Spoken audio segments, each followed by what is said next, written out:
Welcome to the MMA Roadshow, episode number 566. My name is John Morgan, and Las Vegas entertainment content creator Cole Coffee is with me. He's branching out.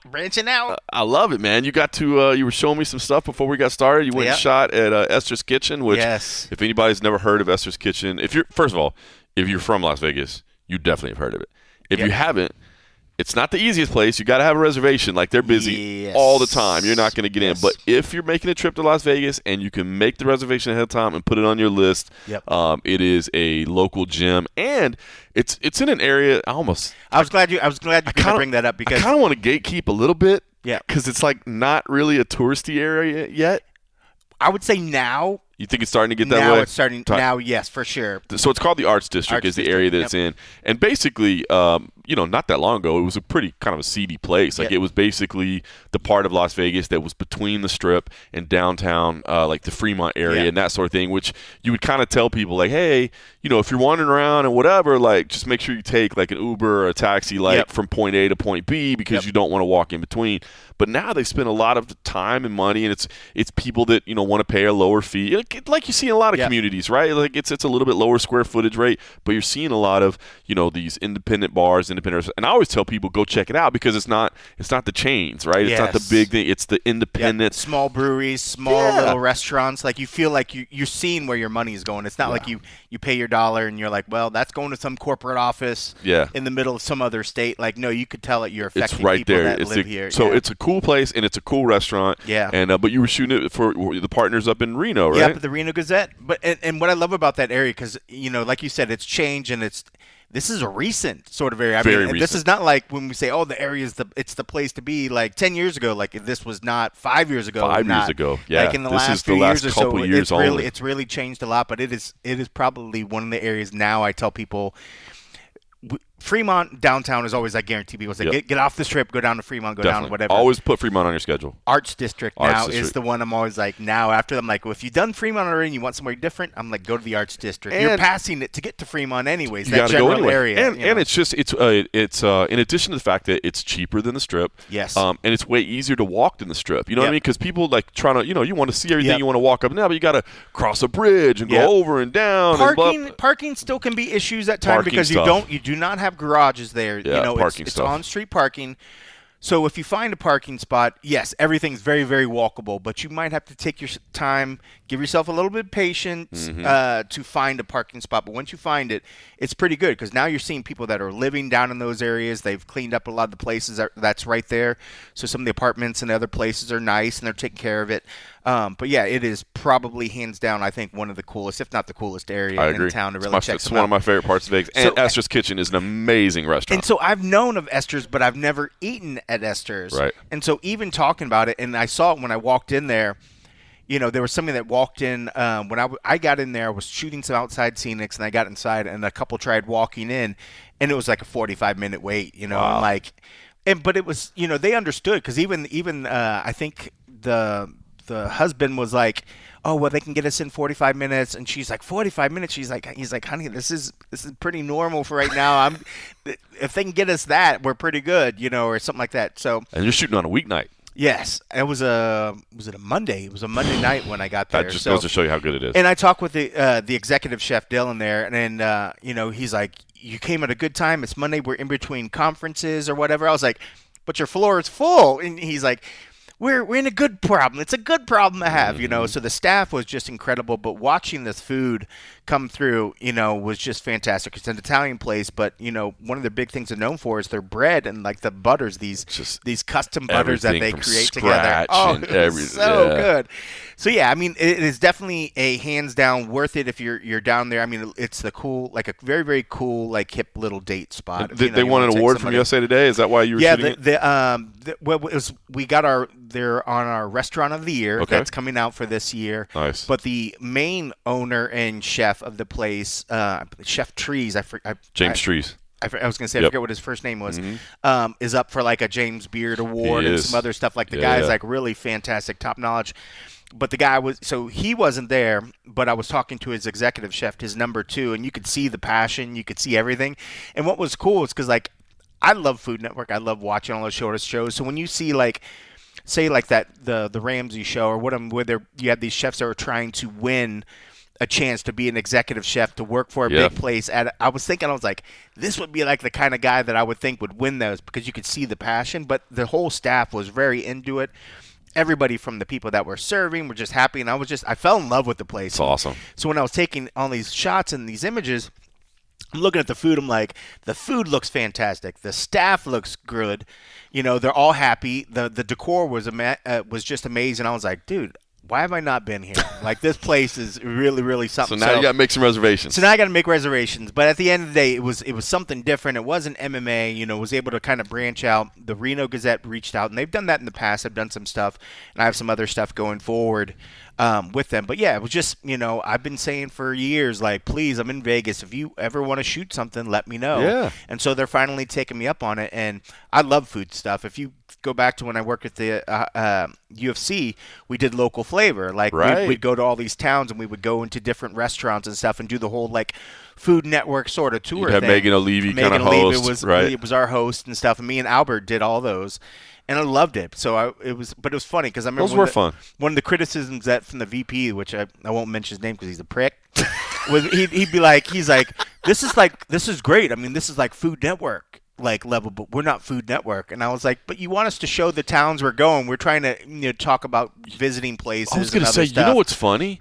is that now, think about it, most of the time they're getting site fees from like tourism boards and stuff, which the tourism board would love to see content like that. They would have been all about it. Absolutely love. Like, you're showcasing the city and man, somebody that's over there now should pitch that concept again. Dive back into the vault. Go back 10 or so years ago. You should grab all the clips, because you know how the UFC works. You should grab all the clips and go pitch it as like a third-party company. You know what I mean? And be like, I can go to these cities that you're doing these events. I can go like you could go like, okay, whatever city's on the board, you could go like a month early and package, so you're not trying to get it together on the hecticness of fight week, package it all together. You're like, if only the certain VP wasn't still there, he'd probably be into it.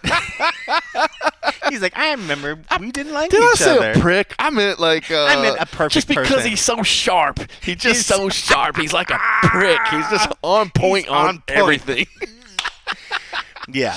So, but no, you guys didn't have the greatest relationship. Yeah, I feel like we were ahead of the curve, I think, at that time, But also, too, I just loved doing all that Food Network stuff. I mean, that's why back when Anthony Bourdain, that would have been like the dream job. I was like, I want to go do that, but I think one of the most fun videos we ever did, and Abby was editing it and staying up late, was we were over in Europe, and it was in Stockholm, and I think it was Per that showed us like this hot dog cart that sells like the world's hottest hot dog or whatever. And now, granted, this was one of those times we were staying at an Airbnb, and I think we were all a few cocktails deep. But I'm like, sounds about right. Why don't we go? I was like, let's just go out there and shoot it right now. And if I remember, I think the guy was actually like kind of a fight fan or knew a little bit about the fights or whatever. And so we did weave it back into mixed martial arts. Fight related, yeah. But you know how it is. Like those are never going to do enough views for it to look like it's worth it. But dude, we had so much fun, like shooting that and editing it. The guy was like cursing at people, and he was like he was known for having this. But that's fun. But it's but when you try to justify it on paper, is like, especially is this worth your investment? Money maker, the people that just want to see return on investment, But when you're talking about people that want to see something, show that you're there on the ground. Yep. If you're not really showing a little bit of the culture or whatever, like, I think you miss out on some of the fun, and you want people there to connect, because then the people there are like, oh shit, I eat at that place. Yeah. I go there all the time, and then they're proud, and then they're like, well, shoot, if they like the same things as me, maybe I'll give this MMA a spot. Right. Let me give it a chance or whatever. But regardless, I know we went down the rabbit hole, but it was so much fun. Esther's Kitchen. Esther's Kitchen Strong. And the Arts District. District. Hit the Arts District. Two main if you're coming to town, District, hit the Arts District. Especially for food and for they have like cool what do you call them? Thrift stores, the vintage shops, but literally the best walkable space where you're going to have bars and restaurants in all of Vegas. Yep. Even Fremont, and even when you get some of the place on Fremont, but then it's just bar, when you get outside of underneath like the Fremont experience, there's no place like the Arts District I agree. in Vegas. To me, it's the coolest spot in Vegas right now. I think it's probably the hottest spot right now. Yeah, I for agree. sure. That's cool, man. Glad you got to go shoot it was that. A lot of fun. Obviously, we're back to MMA, which is great. We got active, events happening. That's good. But it's fun to get out and branch out and just do something a little different, right? And kind of just learn this city. I mean, there's so many parts of this city that you kind of take for granted, and if you kind of forget because you get caught up in one area, then all these areas are popping up, and it's just like you fall in love with the city over and over and over. And after like going down the Arts District and seeing some of the stuff and experiencing like Esther's, I fell in love with the area again. Not that I lost it, but it was just like, it was amazing. It was really cool, and it makes you proud why you live here and get to experience some of the things. Awesome. So it was pretty cool. It's funny. I'll give you another restaurant plug while we're at it, since we're talking restaurants. Went Restaurant last night. beat. Yeah, but that's what it's all about. The Restaurant Roadshow. No, but I'll tell you. So last night was my wife's birthday. Yes, so we actually went out. Happy to birthday to the wife. So we went out. Her favorite restaurant is Hugo's Cellar. That's at the Four Queens. Four Queens is an old hotel. It's on Fremont. Older hotel. This is an old steakhouse, man. But they have a beef Wellington there that my wife just absolutely loves, and I don't typically get it, but it's amazing. Like, I've had it, it's really good. She loves it. They do a really good job at it, but it's cool, man. It's like old school steakhouse. Like, you go, it's one of the old, in the old steakhouses, or in the old hotels, I should say. So it's, Fremont is the old vibe. It's got that kind of original Vegas type vibe, whatever. Then you go down, it's Hugo's Cellar. It is actually downstairs. Like, your phone doesn't really work that well in there because you're like underground. But you go in, and they give any women in the party, they hand them a rose as they get seated. Nice and it's cool. Like, instead of everything being a la carte, like, it's got like a tableside salad presentation that's included, sides and all that. We did a little bananas Foster tableside at the end. So if you're looking for a little kind of classic feel steakhouse where it's like really, it's the leather booths and the servers are wearing dressed up and they really take care of you. It's one to put on your list there. I mean, not that there's any shortage of good steakhouses here in Las Vegas, 100%, but it's kind of that old vibe. And in fact, I actually noticed on their social media, I think it was voted one of it had a USA Today award as well, and I hadn't seen it. It was like last year's. I think it was last year was the award, like one of the best casino restaurants or something like that. Cool. It had a USA Today award. That's cool. Yeah, I mean, it's funny. We were chatting about it before we started taking. Beef Wellington is like one of those great things. It's good to eat, but it's just such a pain to make. But you know what I was talking about? I was talking to my son about this last night too. Like, when you go out and you spend nice dinner on, nice money on a nice restaurant or whatever. If you get something that like, I couldn't knock this out myself. Yes. Like, I'll be honest with you. Now, Esther's Kitchen is different. Everything's brought from scratch and made. They're making the pasta fresh that day. But sometimes, like Italian food or whatever, I'm like, I can do this. I can make this. You know what I mean? The Esther's Kitchen is definitely, but so same thing with the beef Wellington. Like, I'm not going through all that. Like, I'm not, creating everything. The stuff. The execution level doesn't kind of work out when you have some place that does it right. So that's good. Well, good for her. Yeah. I'm glad that's her favorite restaurant. So that's where she always wants to go. So we usually go there like once a year. Does she get beef Wellington like every time? Every single time. Yeah. Like that's the go-to right there. She wants it. And so my son actually had beef Wellington too. It was his first time. He was like, "This is amazing." He's like, "How have I never had this before?" I'm like, "'Cause you're 13, bro." Yeah. And it's like one of those things, like, even me, I've had it, a handful of times in life. I've made it a couple times. It's just like one of those things, if you're in the mood for it, it's just like, I'm fine with just meat. It doesn't need to be encased in anything. I mean, a good ribeye is good. I don't need to encase it in anything. I'm like, I'm got to watch my carbs, let's just, But no, that's awesome. And and when it's done right, but like you said, the tableside service, all that sort of stuff. I mean, that's cool. That's what's so cool about Vegas and a lot of these things. I mean, love this town. I can never leave this town, man. We have so many cool things to do here. Listen, we're coming to you a day early this week because you're heading out of town. You're getting a little vacation time this weekend, huh? I'm going to see a bluegrass festival. I'm going to reconnect with an old high school friend. Nice. We've been talking about going to see music forever. She's like an old hippie like me, so she likes the jam band, the hippie, Grateful Dead, bluegrass. And I love the fact because I only have a handful of like people that I know that are not musicians that even appreciate bluegrass music. It's not for everybody, but to find someone that actually likes it. And I was just like, after our dear friend Abby passed, we had always been chatting anyways, but it was like one of those things that was just like, it just made it more important to spend time with friends that you haven't seen in a while. So Right. I was just like, Don't assume that. Don't Hey, assume, right? You know what, man? We'll do it whenever. Right. Nah, man. And we've been doing this conversation for years, and it was fine with just like I was like, F it. I was Pull like, the trigger. I'm pulling the trigger. I was like, I'm gonna use Abby as motivation to just finally go do this. So I'm gonna go to Denver. I haven't been to Denver outside of work. I can't remember the last time I went. It's always for work. Have you checked in on the weather?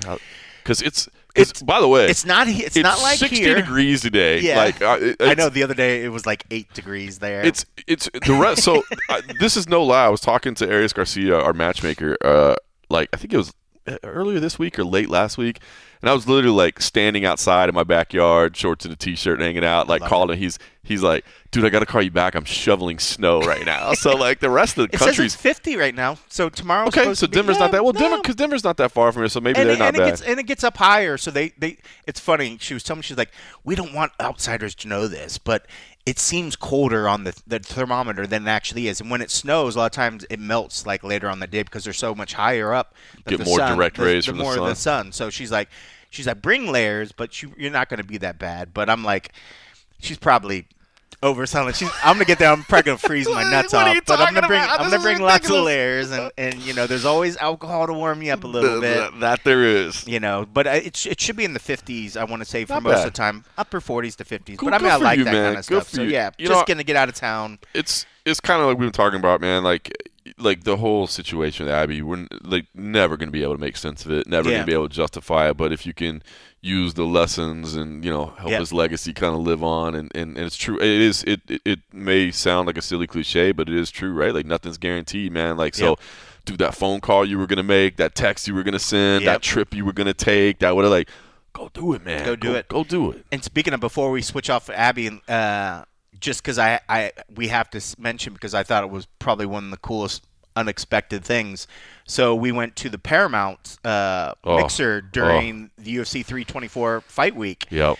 And so everybody was working all the crazy shit, and like I'm finishing up my edits and other stuff. Everybody's sort of working, and then Chris de Blasio, Chris de Blasio, who heads up communications and PR for Paramount. He's like, oh, hey, he's like, guys, can I hang out by your tape real quick? I'm going to make a statement or whatever. I was like, oh, shit, yeah, of course. And I was like, here, let me pitch off to the side, And they start going through their thing, talking about, they're looking forward to, getting into this thing. We're great for all the media that's here, showing all this other little stuff. And he said some other little sort of platitudes of talking about the future relationship between Paramount, what they intend to do, how they want to help. Right.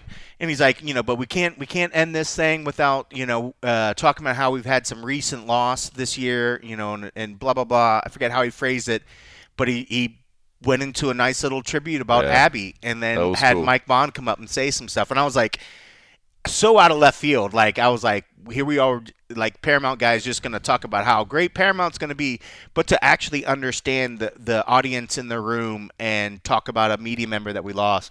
But it blew me away. You got caught up. The first day we were talking about it here, I obviously got very, very emotional, and you held it together. At that moment, that was rough. You needed some help, man. But I thought that moment was a real touch of class. I'm glad you brought it up. It was super cool. Yeah. And Chris de Blasio used to work with Showtime. He's a really good dude. He loves the sport. He knows the sport, so he's been around. But he just showed his class there for sure. Yeah. But I thought it was cool too because all of us happened to be standing right there together. The whole table. You, Mike Bond, George and Goes. We're all happy to be. And it's funny because at other times in the night, because there's a room full of people in this thing, and we're moving around. There's a bar in a different area, so you go to get drinks, you go say hey to so and so, you do whatever, you know what I mean? So we were all drifting around the whole night, but at that moment, we just all happened to be standing together, right there next to each other. And that's when Chris chose it. And so it was just kind of cool that we were all there together. It was so meant to be. I was like, I don't know if you know who you're standing right now. I was like, this is literally Abby's team. Yeah, right our whole here. team right here. It was pretty cool. It was pretty cool. And it was cool too because it was the first numbered event, because Patty Pimblett was in the headliner. You had a lot of European media that had made the trip as well. Yep. And so obviously they were the ones that got to work with Abby even more because he did all the European events. So I mean, they got to see it as well, and it was a touch of class. It was so cool. I was like, I was like, all right, Paramount, you already got off to a really good start with me. They're already winning, man. That was cool. So UFC 324, obviously it was a fun event. Started out tremendous. Obviously the 4 knockouts in a row. You start thinking, boy, I should have done this finish bonus a lot earlier. And then, then you get into some decisions and ultimately the main event.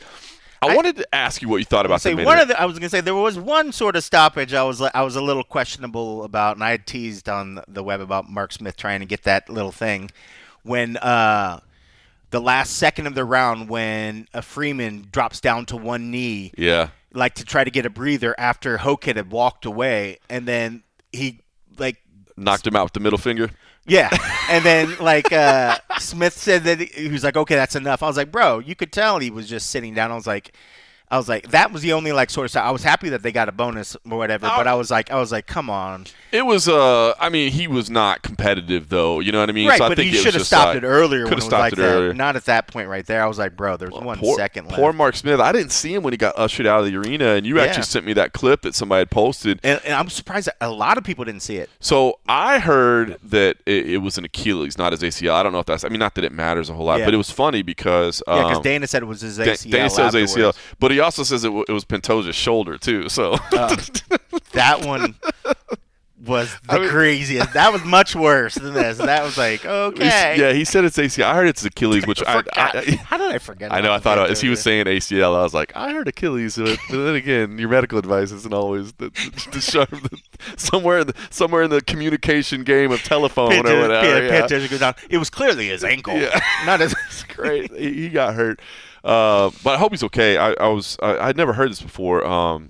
But actually, I was talking to Eric McMahon earlier in the week, and he said that somebody isolated the clip, and I just saw it recently. Oh, shit, okay. So he said that usually when people, if they snap their Achilles, they feel like they got kicked or something behind, and there's a moment where you can see Mark turns around and look behind him right at the end of the thing. Yeah, so I think that kind of lines up. That was it. I feel bad for him because obviously in his day job. So he's just shuffling through the cage, just regular motion. Just regular motion somewhere. So hopefully he's doing okay. Yeah, I mean, because that's a tough. That's one. like a year. That's like a year recovery. And it's not. I mean, it's tough regardless of whether you're young or whether you're old. But especially as you're getting a little bit older, it's got to be a little bit tougher. A little bit tougher. You know? And I'm just curious how this works. Actually, I'm sure. So I think most people know because he was on Rogan or whatever. He's a pilot in his day job. Yeah. He flies for Southwest Airlines. Do you get covered if you get hurt in a non-work activity? I mean, you still have insurance. Yeah, he's a pilot. I'm sure they have a union that's. I'm sure they have. Nice. Yeah, I'm sure he has regular insurance. I'm sure he's not like he's just insured per flight or whatever. Yeah. I'm sure he has something. But I was wondering if the commission had their own sort of thing that would take the primary, but I don't think they do. I think they're just independent contractors. Just independent contractor. But yeah, still, I mean, to see him. Somebody get carried out like that was so strange, and the fact that nobody seemed to see it, because when I sent you a message, you were like, no, I didn't see anything. Yeah. But granted, there's a lot of stuff going on. There's a lot going on, and I got the night, computer, and I'm talking, and there's stuff going on. But yeah, I missed it. I didn't see it happen.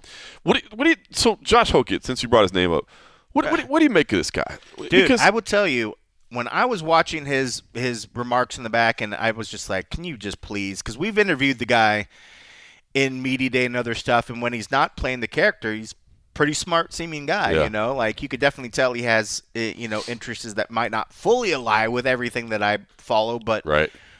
He seemed like a smart enough dude. But when he gets in these character modes and then he just goes all in, I'm just like, come on, bro, can you just please give us something real? Give us something real. I will tell you, with the people when I'm looking at the chat for the I was at the end of my wits that night. I was like, let's stop. They fucking love it. Well, I have not seen a bad remark on the comments. Everybody's like, I'm here for this. It's cringe, and I'm here for it. Well, that's what I was gonna say. Is okay. Now I will say this. The Brittany Griner thing. I don't like when you're attacking people. I don't for no reason. For no reason. Don't need to talk trash about somebody, right? So I don't like that part. Everything else, I do think it's cringe and I do think it's dumb. But you know what, man? All we talk about is the fact that you got to stand out. You got to be different. You got, there's 700 dudes on the roster and they're not different. They're not. They just kind of blend in, and you only get to fight 3 times a year. So you got to stand out. So I think it's cringe. And I think it's I don't know, it's weird, but I don't hate it. I don't hate that at least he's trying something. I mean, he's trying something, but it's definitely cringe. But I mean, to call a woman that we know is a woman, she might be masculine, whatever, but to call her a man and call her transgender, cut that out. cut that out. Like I always feel, one, you might get yourself into some legal trouble, or you're doing some shit. But two, it's like, bro, you don't need to go. You could play the act. You don't need to whatever. You're Randy, Randy, Macho Man, Savage, all that shit. Randy didn't say stupid shit like that and got the point across. That's what I think is go ahead and be your dumb. Like I always say, race, religion, family. Leave that stuff out of it. Yeah. You don't need to take pot shots. Like if you want to take shots at another heavyweight on the roster, by all means. I mean that's fight game right there. But like that, so I thought that part was completely unnecessary. So I want to make that clear. I don't like that.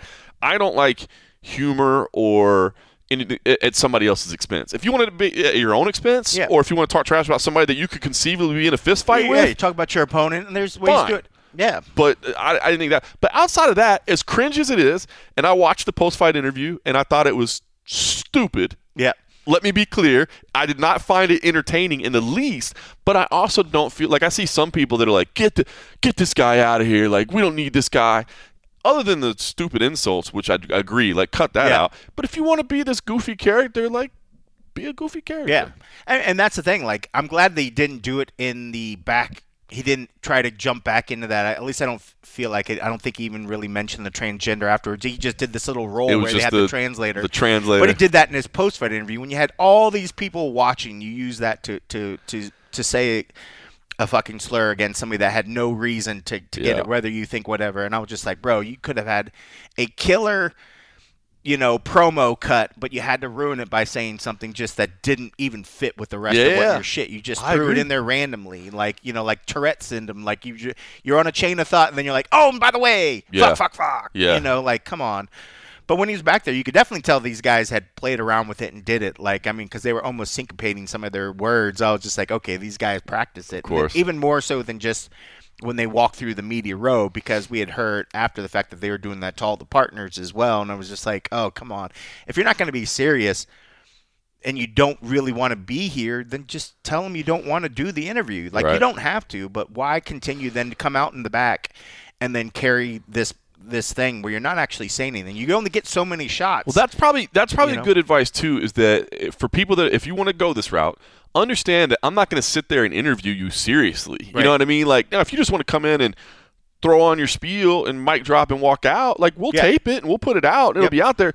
But if you're playing a character, you can't expect the media to play along and ask the questions that, you know what I mean? Like, because they were like, come on, who's got questions? I can see you guys were like, and it wasn't even him answering. It was the guy at the table sitting down. I'm like, I don't want to interview your buddy. I don't want to ask your buddy a question and have you just put a spin on it yourself. Like, I'm not here for that. That's probably good. But I think your point's right. If you guys want to come out and make a prepared statement and then leave, that's fine. And that's in effect what it ended up happening. At least for me, I was like, I'm not going to ask questions to this. Yeah. I was like, I'm just I can understand that. I mean, I wasn't back there, but I can't either. Like, I could see asking one or two and seeing where it goes. Yeah. How about this? How about when Tyron Woodley, was he was doing the thing. I think there was one where he said he answered every question with Black Lives Matter. And there was another one he did something like that too. Did he say like I'm just here so I don't get fined? Did he do that was one right time? around the time when he was like I just want to say I'm the greatest welterweight of all time. That's it. That was another one. So again, and obviously the Black Lives Matter was more of his movement or whatever. But you just can't if that's what all you're going to do, you can't expect the media to keep asking you questions. And I think the same thing here. Like if you're going to come in and you're going to be this thing or whatever, like fine, but then don't be like, don't expect who's us got questions? To keep playing along. Like at some point, like, we're just going to cut our losses, and that's kind of what it got to. It was just and you nailed it too. It's not even him answering; it's his buddy. It's like his buddy. I'm not here to talk to you, coach. And we've seen guys do that before. There's Cubs done it where he had the other fighter, and that guy at least was a fighter. Yeah. And but I didn't feel it wasn't the same sort of thing, and that's fucking Cub. Right. You just got here, bro. Yeah, we'll let Cub have a little fun. Cub's earned it. Cub's earned it. Yeah, he's giving us hours and hours and hours of his time. You just got here, bro. Yeah, slow down a little bit. Yeah. But at the end of the day, like you said, I mean, if he wants to be a character and have fun, that's fine. I think you could do it without having to cross a line that you can't go back. Agreed. Like you crossed the line, you said things that now people will always hold that against you. You know, your beliefs and your whatever might change over time, but you can't take away what you've already put out there. Now it's documented. Yep. You know, you could have did the bit without crossing the line, but it is what it is. Not like anybody's like, oh well, I guess he's okay with never being friends with Brittany Griner. It's not about that. Exactly. It's a fact of, there are a lot of young ladies and stuff that look up to her, end her NBA career, regardless of some of the, even me, like I thought the whole stuff when she got herself in trouble overseas, I wasn't certainly like trying to go to bat for her, but at the same time, you made a mistake. And if you want to criticize that, be like, yes, that's fine. like, Criticize that. Be like, hey, like you're the one that took the substances with you, knowing that they were against the rules. Like, don't expect everybody to you know what I mean? Bend over backward for you and do whatever. Oh, 100%. But just to do things like this, it's like, bro, just stop. You know, I mean, I feel like at that point, he could have just went on and started, ranting and raving against the WNBA, which I love the WNBA, but a lot of people just hate that. I just felt like there's no rhyme or reason to the hate. I'm just that's what I think. If it's clear that this is what Josh is going to do with his career, and again, I don't hate the guy for doing it. Like you're trying to stand out. It's resonating with some people. It's resonating. It is resonating. But if you want to. And maybe you don't care. Like, maybe he wants to be hated. You know what I mean? Like, that pays the bills, too. Even if we've always said it, right? The biggest thing is apathy. Like, if people want to – now they don't even have to pay a pay-per-view. But if people want to tune in just because they hope you get your ass kicked, that's okay. They're still tuning in. But if he does want to be loved and he does want to have, like – I think he could just be a little – like, just tighten it up a little bit. And he could still be the goofy character but not cross those lines. You know? There's always going to be people that look up to you. I don't know what his situation. I don't know if he has daughters. I don't know if he has young kids. I don't know if he's married. At some point, people are going to look for you as a role model and an inspiration. What are you trying to leave for your kids behind you? I mean, and if you're happy with what you're leaving, then I guess by all means. I mean, I won't be around long enough to suffer whatever your kid becomes after he learns to be a horrible person after you're a bad example. But whatever. But that's the kind of things too. You need. I think all these fighters and everybody need to understand whether you want it or not, you're going to be on a pedestal and people are going to look at you for inspiration in some fashion. What do you want your legacy outside of fighting to be? And we mentioned Cub earlier. I think most people say Cub's pretty darn good dude. Universally. And the stuff of what he leaves, and that's the kind of role model. That's the kind of person that you can be and people can look at and for inspiration. Cub's a legend, man. Are people... and if you're just trying to think of the short term, and you mentioned it, like you're trying to sell yourself, you want to be the bad guy, you want to be the heel, you want to get some money or whatever, and you're thinking about right now, maybe this is the route, that you go. But I think if you want to stay in the game long term and have that legacy that people talk about after the fact, you got to think about the people that are looking at what you're doing and what you're saying. Completely agree. I'll tell you the other interesting, the thing that's kind of come out of UFC 324 is the differing observations of Gaethje versus Pimblett. Like, I thought it was a great fight, but I've seen people come out and be like, how can you call it a great fight when it was very sloppy at times? It's like, well, not every fight's going to be the most technical fight. It can still be fun and a great fight. Like, Paddy, clearly there were times where he got hurt, but he's like, you could see, like, I'm not quitting. You know what I mean? Like, showing that heart, showing that perseverance. And even if it's not the most technically sound fight at all times, I don't need every fight to be the most technically sound fight. Gaethje and Holloway pointing down to the ground and just a slobber knocker. That was not technical. No, that was nasty, ugly, disgusting. But somebody Amazing. got flatlined. But that's like nobody's criticizing that. Yeah, I mean, like it was just all heart and effort. So I've been a little surprised at seeing people be like, "That wasn't a great fight." Now I do, but think also people. I was surprised that people were saying it was so one-sided. I was like, I can see where Justin was doing whatever. I was like, but Paddy was landing a lot of really good shots there. I had 2 rounds. I gave 2 rounds to Paddy. Round 3, which everybody gave him round 3. I gave him round 5. 2 of the judges didn't. 1 did. I thought his late charge, I gave him round 5. And obviously Justin's always tough to kind of break down, right? Because he just always looks exhausted. And he doesn't show it, but he also doesn't. His face doesn't show it. Doesn't change at all. Doesn't show it at all. So it's tough to see. Like but Paddy, you can see had the his damage. Moments. Yes. Paddy had those his moments. Knees and some of the uppercuts he was throwing. I was like, dude, that's so slick. It was so good, but it's just like the Terminator just kept coming forward. And I know at some point he was just like, oh, but then he started getting rocked. I mean, then Gaethje was doing what he did. But yeah, when I was listening to the guys talk about it on SBC and other stuff, I just felt like when I was listening to them, they were like, oh, I know it was one-sided and it wasn't whatever. I was like, was it? No, I thought it was competitive. I mean, it was clear who won. There was no surprise. Yes. But I thought, I enjoyed it. I thought it was a good fight. I thought it was good. I have seen people now. Again, recency bias, and we haven't had fights in 6 weeks. I've heard people be like, "Oh, it's early fight of the year candidate." I don't know. It's gonna be a fight of the year candidate. I think we're gonna have better fights than that. But fight of the year so far. It's definitely fight. Yeah, definitely fight of the year in the UFC so far, dude. How about those bonuses, man? Those bonuses are great. The $100,000 bonus, that is awesome. Like, I mean, not that 50 isn't great, but 100's awesome, and this $25,000 finish bonus. I love it, man. Especially a guy making, look at, a guy coming in making 10 and 10 or whatever, and they get their 20, and then you give them another 25 on top of that. They go home with 45 on the night. I mean, that's awesome. It'd be really cool if even if they got it to, it'd be nice. Just imagine if they could have said something like, we're going to give out $1 million worth of bonuses or potential a night. Right. They could do 250 for those two ones. That gives them 500,000. And then say if they did 50 grand on the other ones, even then you could have 10 bonuses to make up the other 500,000 and still be like $1 million. Yep. With the extra amount of money, somebody saw per year, the amount of revenue more so was like hundreds and hundreds of millions of dollars. And say you have 50 events. Say if you allocated $50 million towards bonuses, you still have hundreds and hundreds of millions of extra dollars. And you're literally changing fighters' lives with these bonuses. Some fighters are already, yes, they're getting changed, and this 25 is huge, and it's amazing. But you easily could double that amount, and you easily could double the other one and still be – and I think it would be close to what most fighters think that you would get for some of these things. If you're going to put them on a pedestal and say, I'm the best fight of the night, give them the best fight of the night, of like – it's at least a step in the right direction. It is a step in the right direction. It's a step in the right direction. It is a step in the right direction. I'll tell you what else. And it's kind of interesting, like I brought up the Mark Smith. Yes, it was a finish, but it wasn't like, it was a slobber knocker, like the guy was knocked dead flat, and they're like, okay, well, that's 25 grand. Even those TKO finishes where a fighter cannot continue.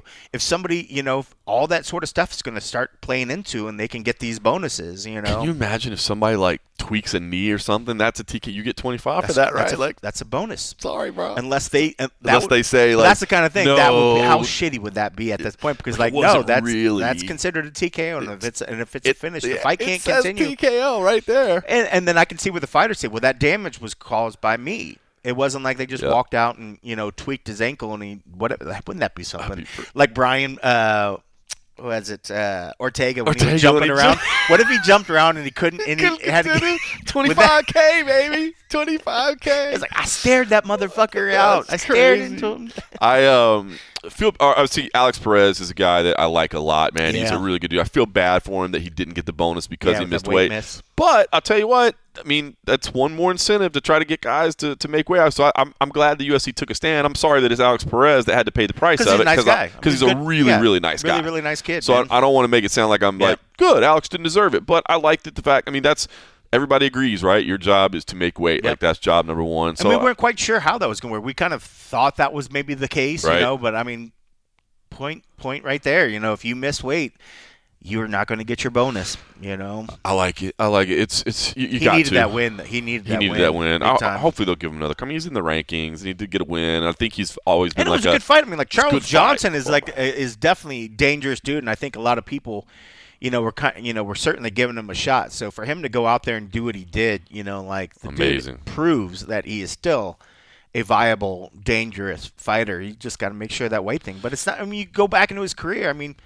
That's the second. Yeah, he's not second time. It has happened before, but he's not a freak, and he's a guy that fights or takes fights whenever he can. Obviously, and that was 2018. Yeah. Okay, so this is not a repeat crazy offender. Yeah, I think he's been around for a while. Yep.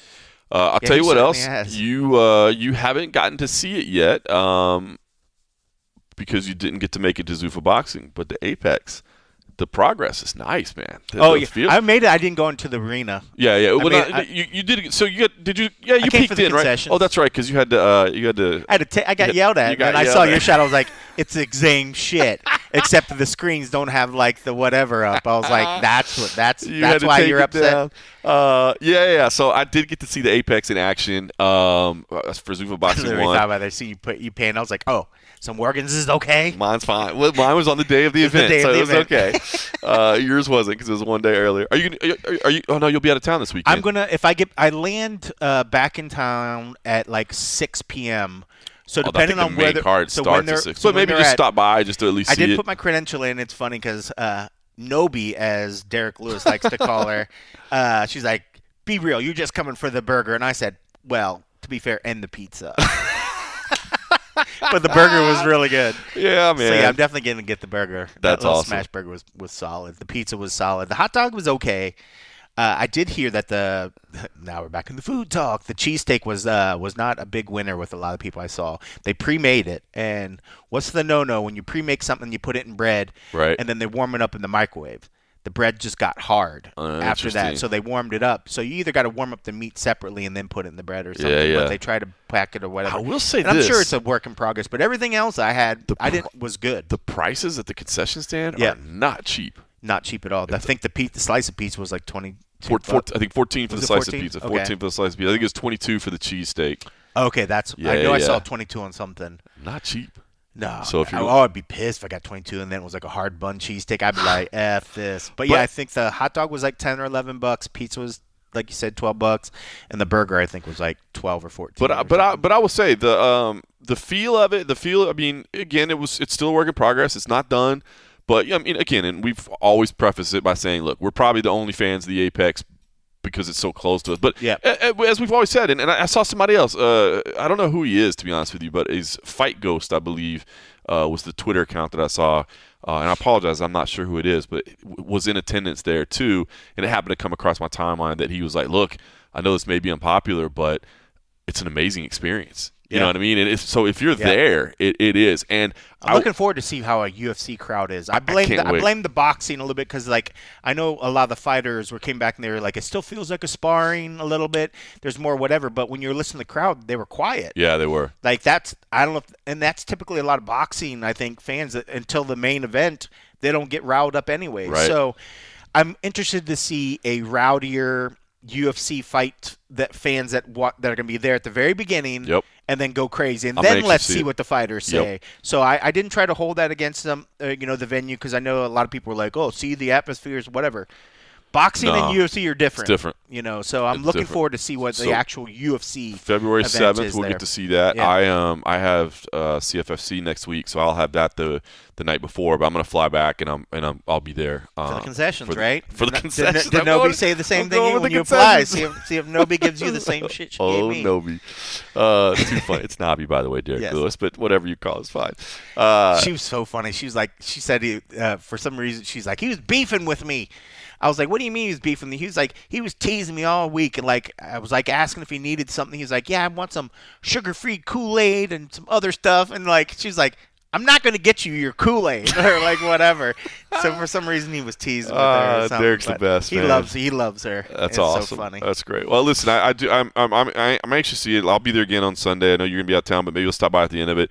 I do think they're making progress. So for anybody that has, for whatever reason, it's bothered them so much that fights take place in the Apex, I do think they're making improvements on it. And they're better price for the UFC than the boxing ones. I saw. Yeah, like $250, I think, or something. Like the range was like half of what I was seeing for like the boxing. I'm telling you right now, if you are a fight fan, come get you some seats in the Apex. Like, plan a trip around a fight night that's going to be at the Apex. Because there's no bad seat. There's no bad seat at all. And before, look, when it was, $1,000, $1,500. Now, granted, you did get all you can eat food and all you can drink drinks, but like you got to be balling to be able to spend $1,500, right? Like, but $250, I would never do it. $250 is really not that expensive. I mean, again, it's not cheap, but nothing's cheap right now. So honestly, I would say get it, plan another a trip around $250 it. for concessions. Another maybe eat before you come. You know what I mean? Maybe if your wife's with you, your girlfriend, take a little something in that purse. Get you like you're sneaking some stuff into the movie theater because you don't want to have to pay for all that. I know they are talking about trying to give us a tour of the place and that because as much as I love doing these food things, I know I did ask him. I was like, hey, I'd love to do an interview with like the whoever's running it and like run through and do a little tour. But I think they're trying to finish out some of the last rooms in the place, and then I think they're going to maybe set up like a proper like tour for us, meeting stuff. So there will be some more it is stuff that you'll be able to see, but it's cool how much it's progressed. I mean, starting just with obviously the new grand entrance when people walk in. Yep.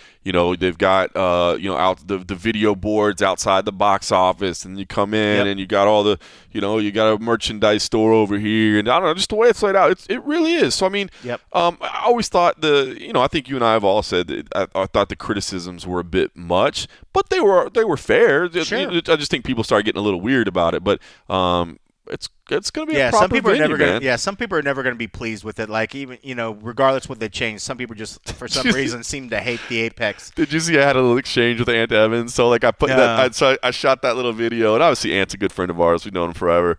But Ant hit me back, and he's like, "Still feels like a warehouse to me." And I was like, "Oh, I thought this was going to be the video that switched you over." You know what I mean? I thought I was gonna have you, bro. I thought you were gonna jump back on board and be a Zuffa cheerleader. But yeah, no. I'm surprised he didn't go there. I'm surprised he didn't reach out and get tickets from all You're his like, friends. oh, this is really nice. This is really nice.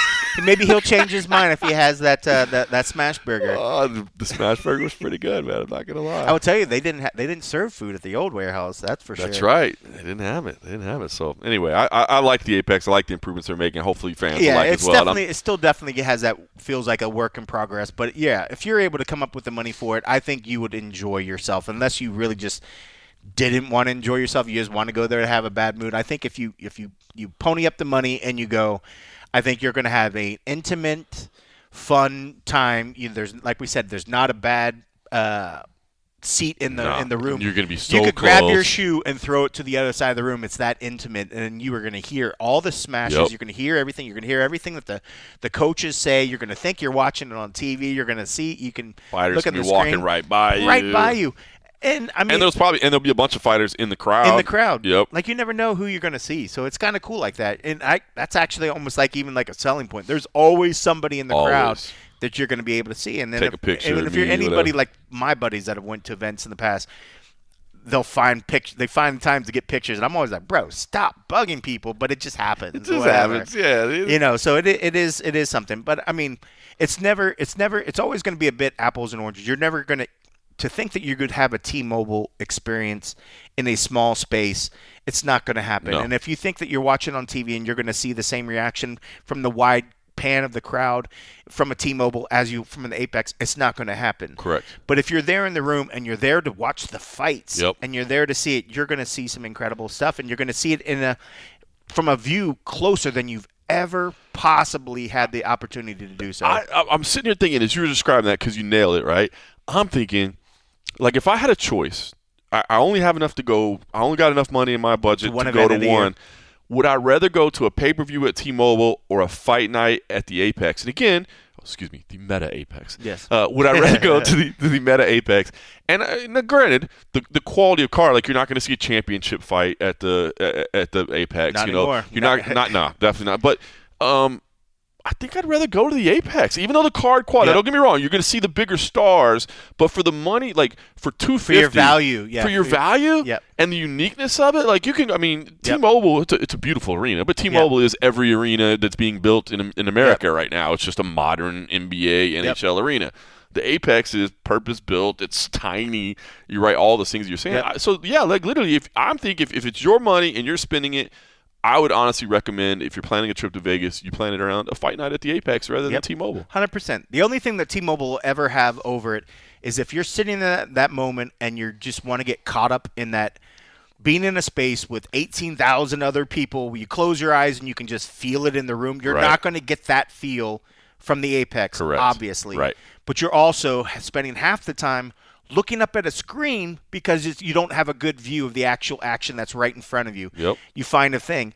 You don't have to do that. You might look up at the screen because you're getting viewed by the camera, blocked by the camera guy. Post in the way, camera in the way, or you just want to get a better look of a grappling sequence. Because I'm sitting right there and I'll look for grappling. Yeah. You know what I mean? It's just such a whole different viewing experience because you find yourself able to watch the action in the cage because it's right there in your face. Yep. So yeah, I mean, if you want the 18,000, the vibe with the.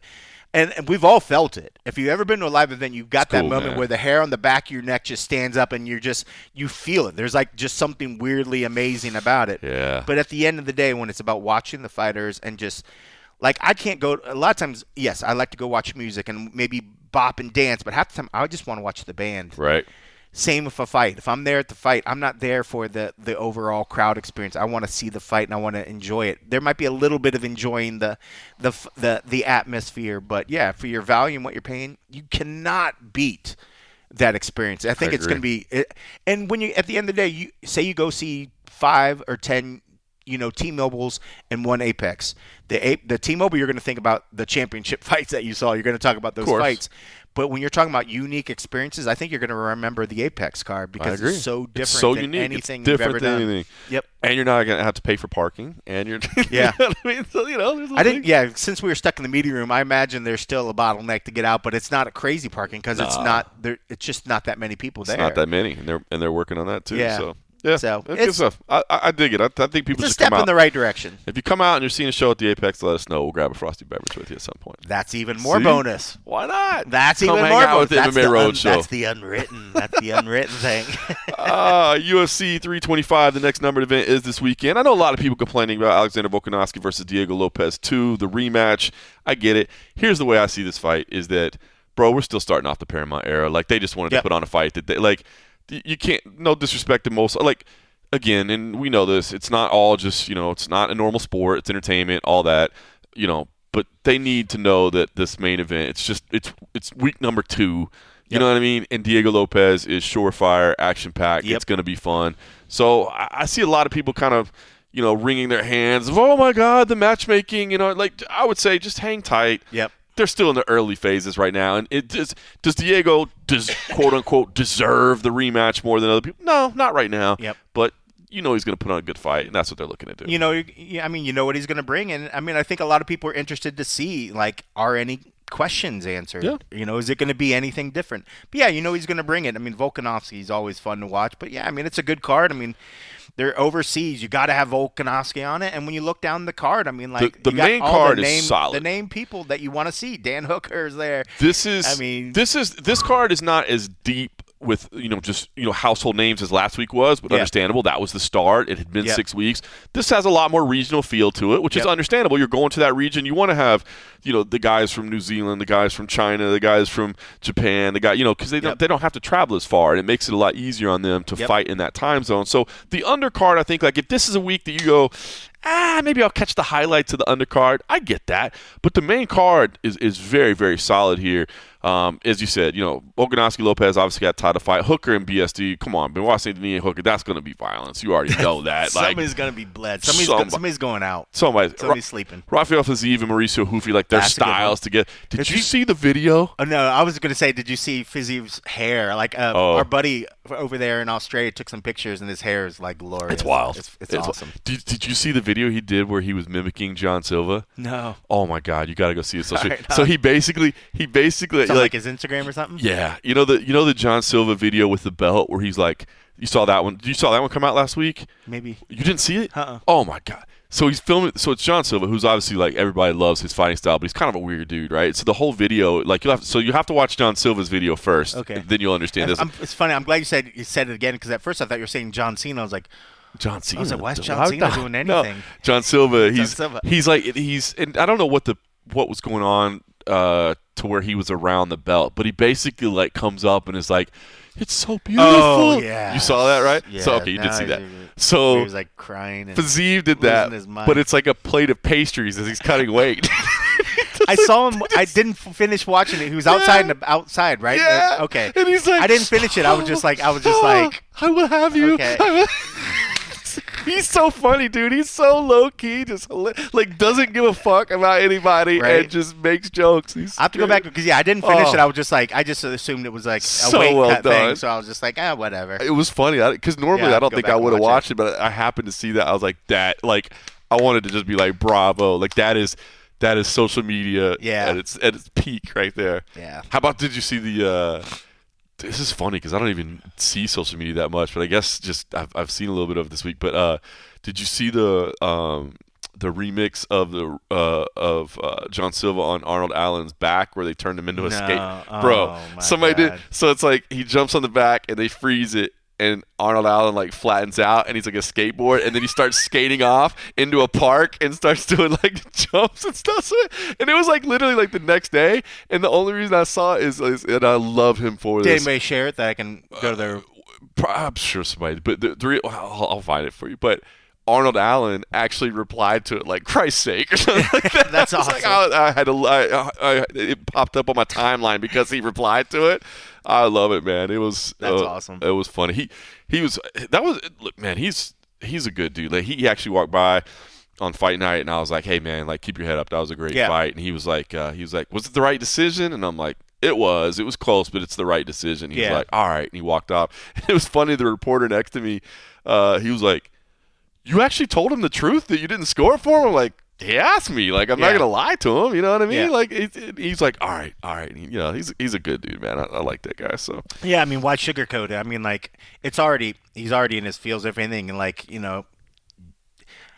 it would suck if somebody's coming for like a legit answer. And you're like, and bro, then you were robbed. You were robbed. Yeah, like, because there were some I can tell that would do that. Yeah. Like, why? Yeah, just be You think- honest. yeah, just be honest. It's Time was like, up, and, you don't want to be like, yeah, bro, you lost. I was like, it was close, but I think it was the right call. And he's like, okay, that's fair. Yeah. That's fair. So anyway, I like him. But there you go. There's my tour of social media for you this week. I'm not even on social media that much, but all those stood out to me, man. They Yeah, were great. but no, this is definitely a very centric card to that area. But no, I'm here for it. I mean, and then this is definitely one of the ones where I could see where people would bitch if it was actual pay-per-view, and this would be the one where people would take Absolutely. off the card. This is They'd be like, is perfect, "Nah, right? I just bought the other one. I'm going to take this one off." Well, hey, you don't have to worry about it. I'm not asking you to pay $7. This is perfect, right? This is I don't have to pay. This is for where you start getting your return on your subscription cost. I right am here. interested. Did you go back and watch the broadcast after the No. UFC 324? So I See, did because you guys are diehards. well, I wanted to see what it looked like because I mean After that week, I was ready to not You were look done? at anything. That was a crazy well, week. you did. Your week was a lot busier than mine. I kind of just showed up for fight night. I was so. falling asleep at Zuffa boxing night. I was like, oh my god. I was like, we still got to do the event tomorrow. So funny, man. Yeah, you had a lot busier That was week than I crazy did. week. But I went back and watched the broadcast, and I do get people's complaints. I'm going to be interested to see what the UFC does. Post fight, obviously Dana said like, hey, and I thought it was funny kind of the way because I think it was Oscar that asked the question, and he kind of phrased it, and he did say, or is it just kind of, hey, Paramount pay for this, they can do what they want. About the ads. Yeah, and Dana was like, well, yes, you're right. It is Paramount paying for it. They can do whatever the hell they want. And so I do think people do need to understand that. I think most people do that understand that, like, hey, Paramount's going to put ads wherever they want. But I do hope that there is some discussion because Yeah, I think you that go back, makes there's a sense lot that of the ads. UFC stuff There's- because I think Paramount doesn't want to piss off people with their product, Right. But I would think that they would want to find a balance. Like, So might as well it's just not start gonna it be out commercial free.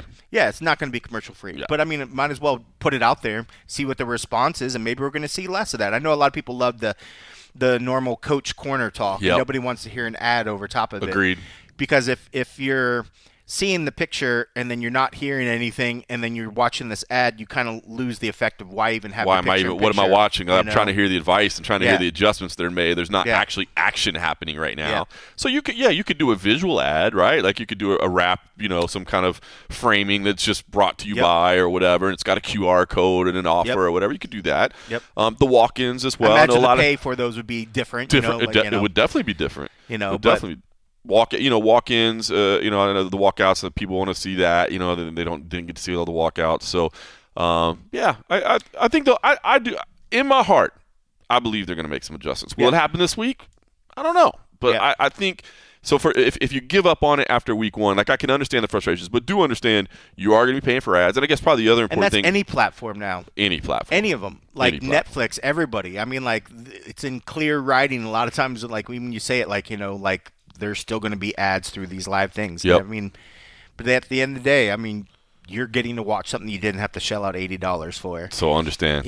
Like I think you could just get to the point of where it sucks because we like that stuff, all the corner talk, but you'll get used to it. But I still hope and believe that they're going to change it a little I do bit. too. I do I too. think they'll find a nice little balance. I think if anything, they're throwing, let's throw the worst out, see how it's respond.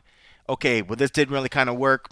I would hope, just from what we've already seen from that organization so far, I'm hoping that they're open to the idea of like we don't want to piss off everybody. They wanna make it in our work. very first year. They Yeah. want to make it work. They wanna make it Will work. there still be ads? Yeah, but I would hope that there's a little bit of a scaling back, and especially if like in the main event or the main card stops, like maybe pull back on some of the main card. You want to dump it on the prelims? Yeah. Get your ads, I get your agree. whatever. I agree. But who knows? Maybe there's probably an ad buy difference between prelim and the main card anyway. Because the minute by minute ratings are different and Yes. the whatever. Yeah, you're absolutely right. But I think they'll make some adjustments. I believe they want to make this thing work. So Yeah. All right, last thing I want to touch on real quick. PFL instituted rankings. By the way, I will say I did speak with John Martin yesterday. That got published today on Grind City Media. So if you want to check that out, we talked about the changes. Boy, he did share. He John said, because I asked him, look, change is inevitable, but I mean, everybody that, Don Davis, Pete Murray, Ray Seffel, I mean, all these names have been there since the beginning, they're gone. What does that say about the health of the company, kind of the direction you're going in? And he, by the way, the second time I talked to John Martin, I like him a lot, man. He's a straight shooter. And he was very open about it. But he did say, he was like, the Don one, it was kind of mutual. We all kind of came to an agreement. It was a mutual decision. He's like, that one was kind of hard. He's like, because, like, Don's the one that talked me into coming here. And I was like, wow. oh, shit. Like, that's got to be a little bit awkward. Yeah. But, he's like, but listen, he's still the biggest cheerleader we're ever going to have. And, he got it to where he got it. It's pretty amazing when you think about, like, taking a company from nothing to where they are. Yeah. Even if they are having some problems or whatever, and they're trying to figure out the direction. But anyway, that interview's out there if you want to check that out. We talked about the health of things and kind of where they are and what the direction is, what the plan is. Talked about the upcoming fights that's coming up. So definitely check that out on Grind City Media. But they instituted rankings. Yep. And I did see some confusion around that. People were like, what is this combat registry company? Like, I've never heard of it. I saw some different people. Like, who is this people they're partnering with? Combat registry. And by the way, I am part of the rankings panel. I don't know who else is, and I don't know if they're going to announce it or not, but I'll just go ahead and say, they asked if I wanted to vote in it because I vote in the UFC, and I was like, absolutely. So I am part of the panel.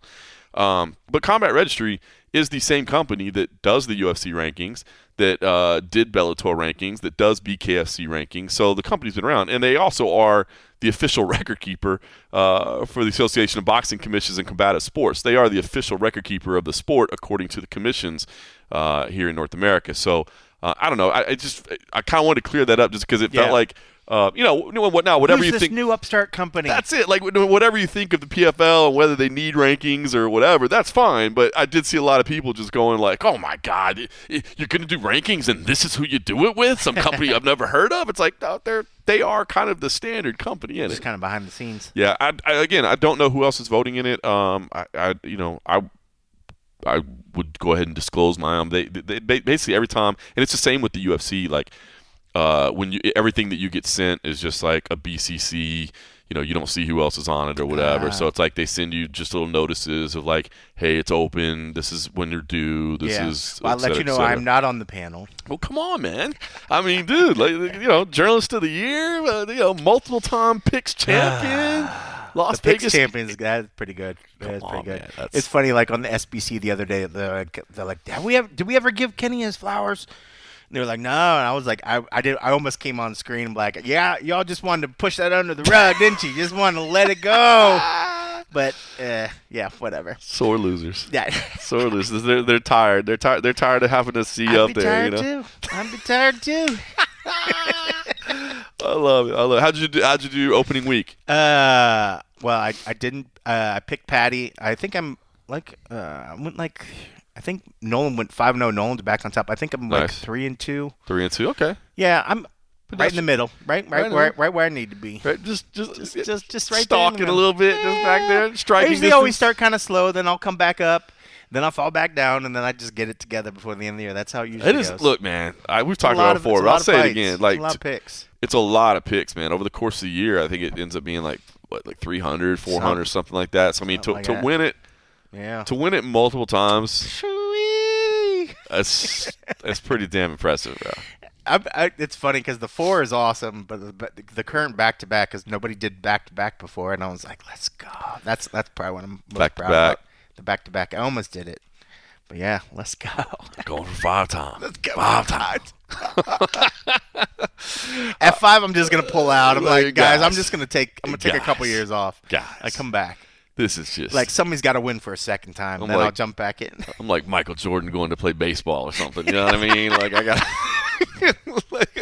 This is just too easy for me, man. I got to go do something else. Well, it's funny because who was it? Aaron Brodenstetter was at the mixer thing, and he was touting some buddies and that put this like ranking pick'em game or whatever, and it's actually pretty nice. He sent it to me. Pretty well done. He sent it to me. It was literally like right before the card started, and I thought about it, and I was like, man, I don't need something else in my life right now. I know. Dude. I'm hoping I can kind of remember to kind of put the picks in and stuff. But it's funny. Did you sign? But you signed up. I signed up for it, but I was right next to like George and Goes when they're doing. They're like, oh, you better watch this guy. He's a ringer or whatever. I was like, no, because I I have my bad picks, just like everybody else, and That's now it'll funny. be on the thing. So yeah. They're putting up they put up like a little cash prize. Well, I don't think it's a lot, but it's. Oh, I didn't know that. Yeah, I think the winner of the. I thought it was just bragging. No. rights. I think and I don't know what MMA the app Fantasy. is. Do you want to get MMA Fantasy is the name of the app? MMA Fantasy. It's got like a picture of a guy as like the icon or something. I'm trying to see if I can find the maker. So of yeah, MMA Aaron Fantasy. mentioned it to me. I guess they happen to be a Canadian company. He didn't even know. I guess